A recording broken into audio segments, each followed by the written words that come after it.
Um olhar sobre o mundo, a vida e a sociedade, à luz da Palavra de Deus, com Augustus Nicodemos. Olá, começamos mais uma edição do nosso programa Em Poucas Palavras. Que bom que você está aí com a gente, acompanhando nesta emissora, nesse horário, como sempre estamos, pela graça de Deus. Comigo, pastor Augustus Nicodemos, da Primeira Igreja Presbiteriana de Goiânia. Pastor. Oi, Nathan. Como vai? Tudo muito bom, é sempre alegria estar de volta com o nosso programa, na expectativa de ser uma bênção na vida do nosso ouvinte. Querido ouvinte, esse programa é feito para você, com muito carinho, com muito amor e com muita oração. Abra seu coração e nos próximos minutos escute a palavra de Deus. Há várias denominações religiosas que são classificadas de cristãs, como cristãs, não é? Basta ter o nome de Cristo em alguma doutrina, mesmo que seja uma pequena doutrina, para que ela seja chamada ou classificada como uma igreja ou uma religião cristã. No meio deste enorme número de igrejas diferentes, há aquelas que se apresentam como igrejas reformadas. E você já deve ter ouvido algum amigo evangélico dizer: eu sou membro de uma igreja reformada. E talvez ficou se perguntando aí, o que ele quer dizer com isso? Será que a igreja passou por uma pintura nova? Fizeram um novo templo? Não é? Então, para ajudar você a entender essa expressão extremamente importante, é o motivo pelo qual nós escolhemos esse tema como o tema do programa de hoje. Fique aí com a gente. Pastor Augustus, qual é a base principal para que uma igreja possa dizer que é uma igreja de confissão reformada, obviamente fazendo esse panorama histórico da origem desta expressão? Nathan, o crescimento do interesse pela fé reformada em todo o mundo é um fato que tem sido notado por todos os estudiosos de religião, né? É um fato mesmo. Fato, né? Em toda parte cresce a publicação da chamada literatura reformada, aumenta o ingresso de estudantes em seminários e instituições reformadas, cresce o número de eventos realizados em torno da fé reformada, há o surgimento de novas igrejas e instituições de ensino reformadas e o número de pessoas que se dizem reformadas, especialmente oriundas de denominações pentecostais, também vem crescendo. Isso é um fenômeno que está aí diante dos nossos olhos, né? Por isso que é importante, é relevante o programa de hoje para definir estas coisas. O que seria um reformado, né? Ou uma igreja reformada?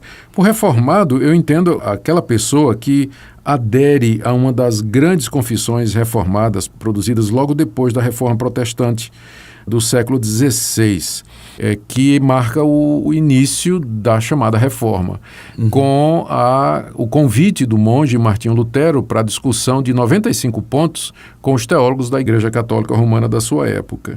E Lutero estava insatisfeito com os rumos da igreja e aí ele queria reformar a igreja católica de dentro para fora e foi excomungado, mas o movimento de reforma da igreja continuou.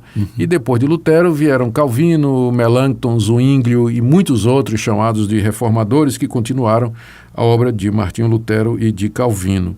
E muitas confissões de fé, declarações de fé foram produzidas, onde se expressava o cerne desta compreensão do que é o verdadeiro evangelho.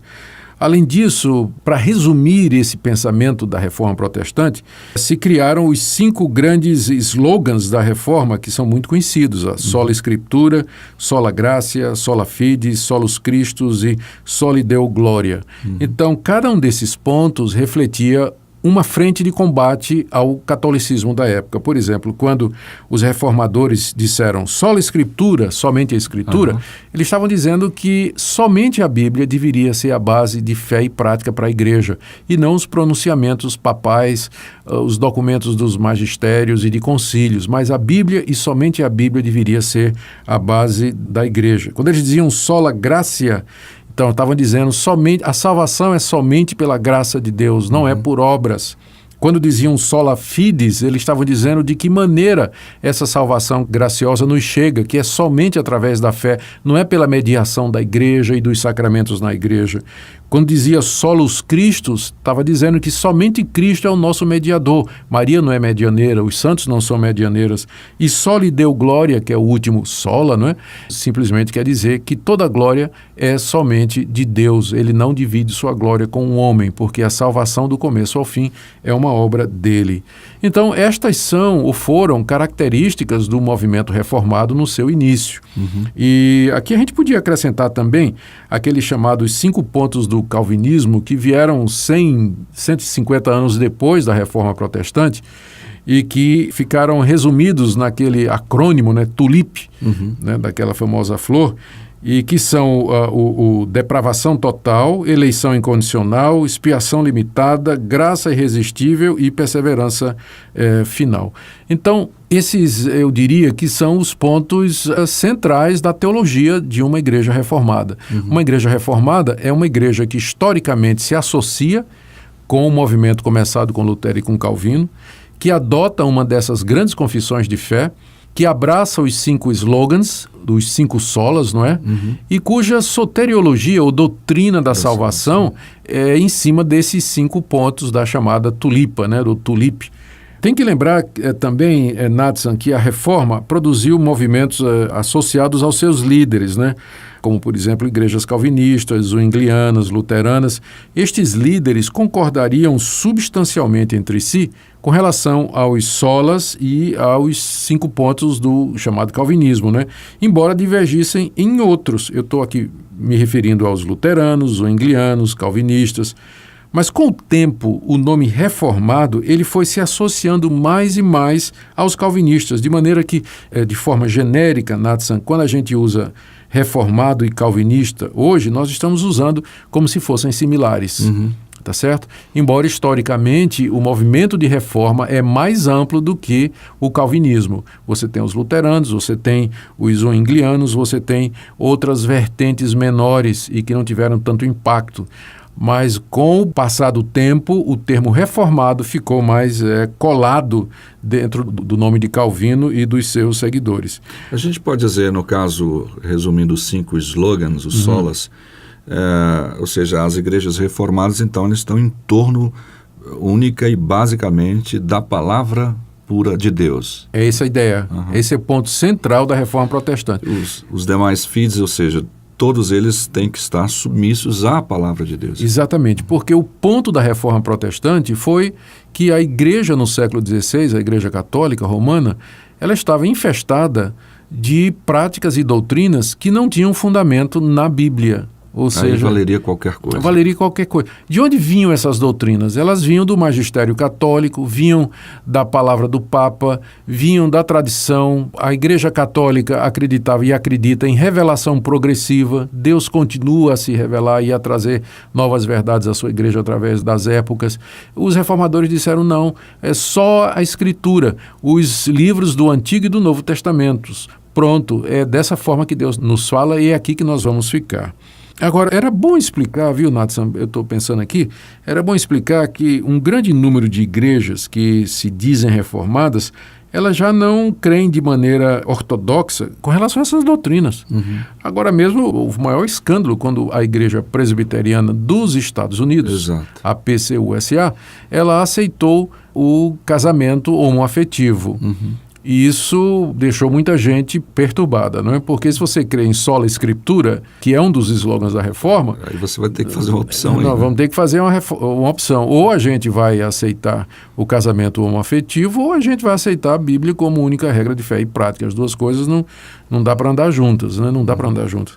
Então, o que eu quero dizer com esse exemplo é que há igrejas que, embora se digam reformadas, mas elas abandonaram a crença na sola escritura, abandonaram a crença na solos Cristo, dizem que tem salvação em outros caminhos que não em Jesus Cristo e que, portanto, a rigor, já não poderiam ser chamadas de reformadas. Por outro lado, Na África, Coreia, China, Indonésia, de lá chega relatórios de como as igrejas reformadas estão crescendo, né? É claro que a reforma ela acaba encontrando expressões diferentes em tantas culturas variadas, mas os pontos centrais são os mesmos, os 5 slogans, os 5 pontos do calvinismo, o apego à escritura, o desejo de uma fé simples e pura.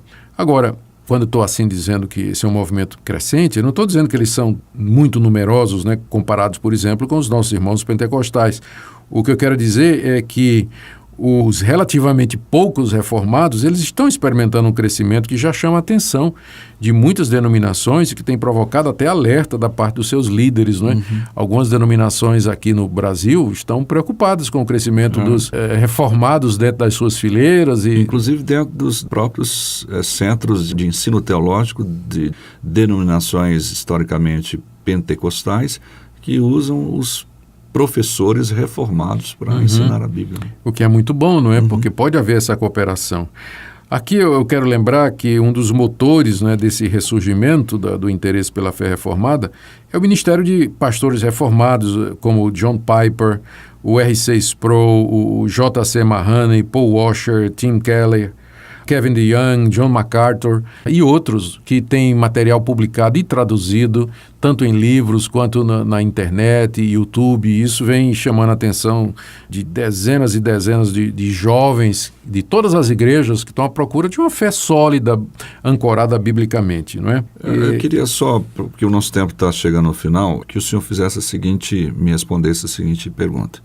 O que as pessoas podem encontrar procurando uma igreja reformada? O que ela vai ter como referencial? Exatamente.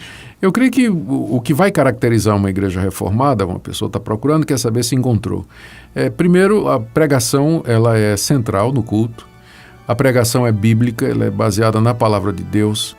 O sistema de doutrina, a teologia da igreja está baseada numa daquelas grandes confissões da Reforma Protestante, como, por exemplo, a Confissão de Fé de Westminster, os cânones de Dort, por exemplo, a Confissão Batista, que remonta àquele tipo, porque batistas podem ser reformados. Aliás, os batistas originalmente tinham a Confissão de Fé reformada.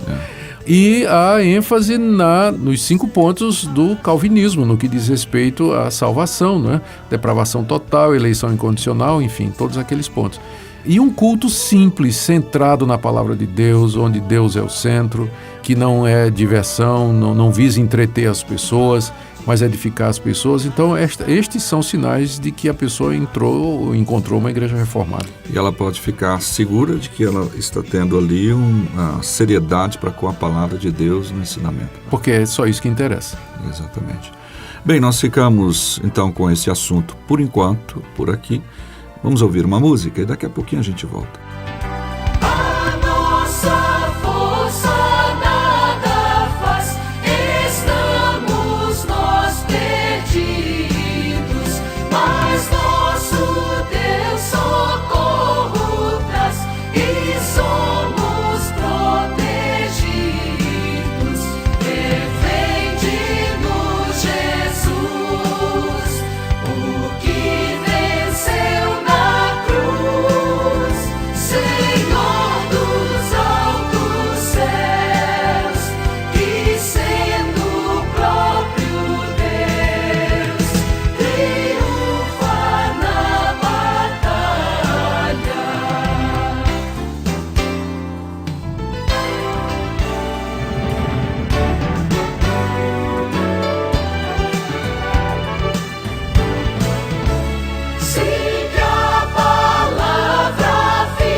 Chegamos ao final de mais uma edição do nosso programa Em Poucas Palavras, que hoje falou sobre a igreja, sobre as características da igreja, de uma igreja reformada.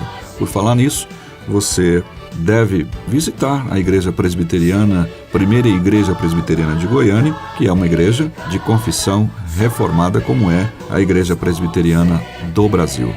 Pastor Augustus. Queria só reiterar o convite que você está fazendo, Natson, dizer que você será muito bem-vindo em nossa igreja e que recebê-lo será um grande privilégio para nós. Apareça. Até o próximo programa. Em poucas palavras,